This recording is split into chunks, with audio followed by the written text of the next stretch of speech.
Your co-founder declines your technical proposal for the third time. You know what that means. They never respected your technical ability. They never have. Or maybe you're the CEO watching the CTO push back on customer requests, and you're thinking, she doesn't actually care about the business the way I do.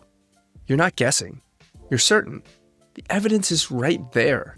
And that certainty, it's going to slowly poison your relationship until every conversation feels like a negotiation with someone who doesn't believe in you, who doesn't have your best interests at heart. The mistake you're making isn't that you're wrong about how they think. Maybe you're right. The mistake is acting like you know for sure. And the longer you've worked together, the more dangerous this gets. Let me explain. My name is Jason Shen. I'm a former YC founder turned executive coach, and I help founders build businesses they're proud of with partners they can count on. And in this video, I want to talk about a communication mistake that destroys so many co-founder relationships: mind reading. Mind reading is when you believe you know what someone else thinks without explicit verification from them. It's jumping to a conclusion. Here's why you keep doing this, even though it's not working. Certainty feels good. When you decide that you know what your co-founder's thinking, you feel like you understand the situation. You feel like you're in control, like you figured them out. But that certainty is doing something else too. It's making you rigid. Once you've decided that your co-founder doesn't respect your technical ability, you start filtering every action and communication through that lens. They push back on your ideas in a meeting, confirmation. They send your pull request back with a bunch of feedback. They just think you're no better than your junior engineer. And if they agree with you, they're probably just patronizing you. Over time, it turns into a situation where nothing they can do will change your belief. And so here's the question I want you to ask yourself. You and your co-founder took a leap to start this company together.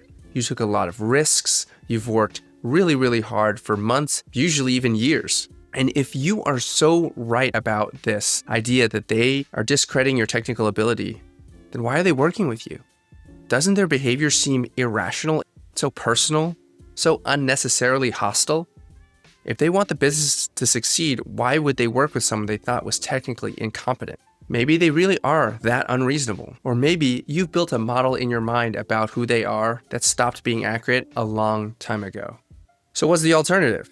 Well, it's going to feel slower. It's going to feel inefficient. Mind reading feels fast.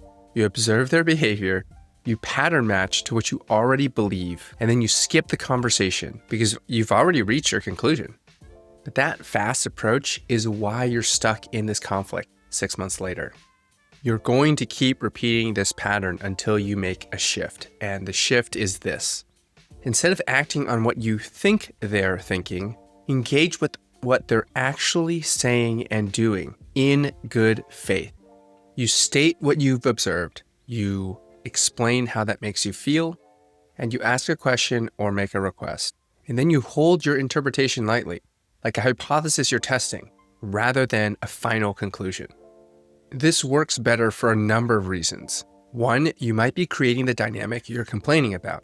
If you've decided that your co-founder doesn't respect your technical ability, you start showing up guarded, defensive, maybe a little hostile, and they react to that version of you, which confirms your belief. You're not observing their true behavior anymore. You're observing their reaction to your suspicions. Second, people change, but your certainty doesn't let them. Maybe 6 months ago, they did undervalue your contributions. Maybe they've since realized that they were wrong. But if you've locked into this story of who they are, you won't notice. They're trapped in an old version of themselves in your mind. And third, even if you're completely right about what they think, mind reading is not helping. Let's say if you've nailed it, they really don't respect your technical ability or care about customers. Engaging with them from that place of certainty still makes resolution less likely. They get defensive. Maybe they lash out at you and point out something that they think you're doing wrong. You both get more entrenched. The conversation becomes about who's right instead of fixing the problem. You're focusing too much on accuracy and the truth when you should be staying open and curious.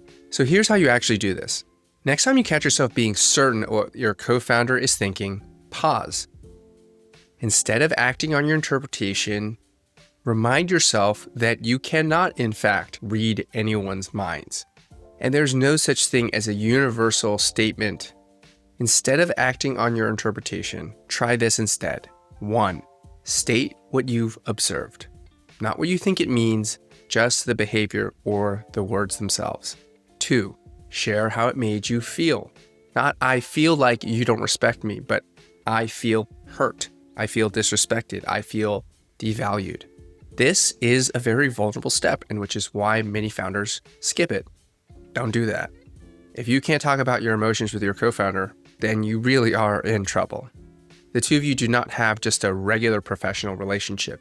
You guys ultimately are dependent on each other in a way that 99% of people will never experience. Finally, ask a question or make a request. Say something that opens a conversation rather than closes it. Ask that question from a place of good intention and make that request something that is doable and not a demand.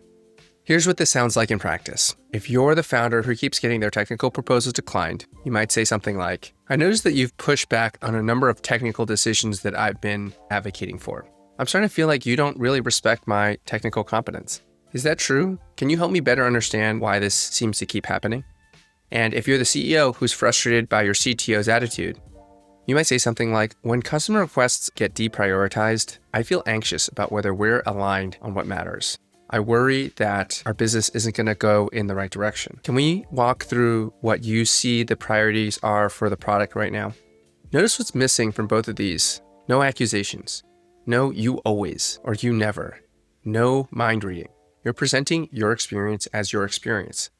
There's a phrase I like to use, which is the story I'm telling myself, which is a way for you to convey maybe thoughts that you have or interpretations that you're having from a place of open-endedness, from a place of curiosity, from a place of uncertainty. You're not presenting the objective truth about who they are. And here's the part that's going to feel unnatural, is that you have to be open to being wrong. If you use this script just as like a technique to get them to change, it's not going to work. They're going to feel it. The curiosity has to be real. So if you actually do this, something is going to change in the dynamic. You're going to feel it, not just in the conversation, but in your relationship. Your co-founder is going to experience you as someone who genuinely is trying to understand them, rather than someone who's already made their mind up about who they are and what they think. As you can imagine, dealing with someone in that way feels a lot better, which is going to make them be more agreeable and amenable. It changes the way they show up with you. So as I mentioned in both of those scripts that I gave you, there is this act of talking about feelings, and that often makes founders feel uncomfortable, especially really smart, high IQ, hard driving founders who aren't used to talking about feelings other than anger or excitement. Most of the founders that I work with have some resistance to doing this. Talking about feelings in a business context feels soft, unprofessional, and maybe even manipulative, but it's one of the most underrated tools for a co-founder relationship, and most people get it wrong. And I think many founders want to be better at this, but they don't know how. So I'm making a video on that next. If you want to see it when it's out, subscribe to the channel, and I'll drop a link when it's ready.